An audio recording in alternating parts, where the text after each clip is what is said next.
আচ্ছা, আমরা ইউটিউব তো সবাই ইউজ করি, তাই না? আরে আমিও বা কী বলছি, আপনারা তো ইউটিউবে আমার ভিডিওটা দেখতে পাচ্ছেন।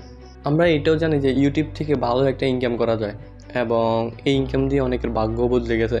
সেটা আমার থেকেও আপনারা আরও ভালো জানেন।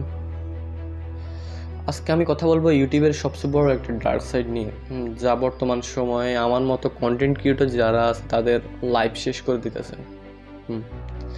আসলে আমি কন্টেন্ট মেক করি কিছুদিন আগে, এই গল্প কিছুদিন আগে থেকেই, কিন্তু আমার যে অ্যানালাইসিস বা যেটা আমি জানতাম যে ইউটিউব অ্যালগরিদম সম্পর্কে, সেটা হচ্ছে যে বর্তমান সময়ে ইউটিউব তাদের নতুন কন্টেন্ট ক্রিয়েটরদের একটু বেশি অ্যাডভান্টেজ দিতেছে। মানে প্রথম ভিডিওগুলো একটু বেশি পুশ করতেছে মানুষের কাছে, যেন একটু ভালো একটা রিচ পায়। কিন্তু জিনিসটা আমার ক্ষেত্রে পুরোই আলাদা। মানে বুঝতে পারছি না যে ইউটিউব আমার সাথে কী করতেছে। তো আজকে 3 দিন হয়ে গেল, আমার প্রিভিয়াস ভিডিওতে আমি একটা ভিউজও পাই নাই। হ্যাঁ, 0 ভিউজ। আমি একটা ভিউজও পাই নাই আমার আগের ভিডিওতে।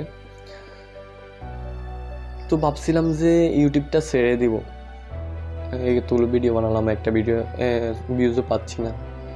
আশা ছিল যে কমসে কম 10-12টা তো ভিউজ পাবো, কিন্তু ওইখানে গিয়ে দেখি যে 0 ভিউজ।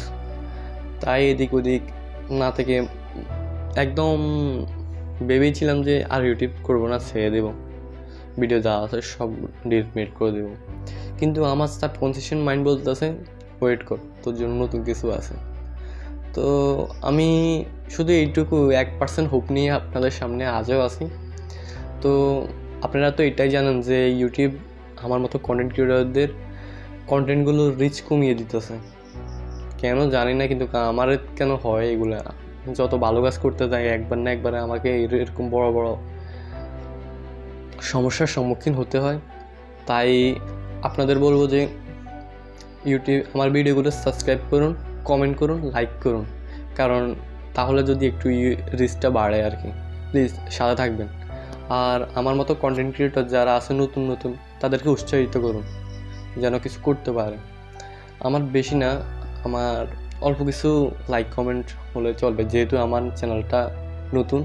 তাই আপনাদের কাছে এই একটা অনুরোধ রইল। তো গাইজ, আজকের জন্য এখানেই, কালকে আবার দেখা হবে অন্য কোনো ভিডিওতে। ভালো থাকবেন।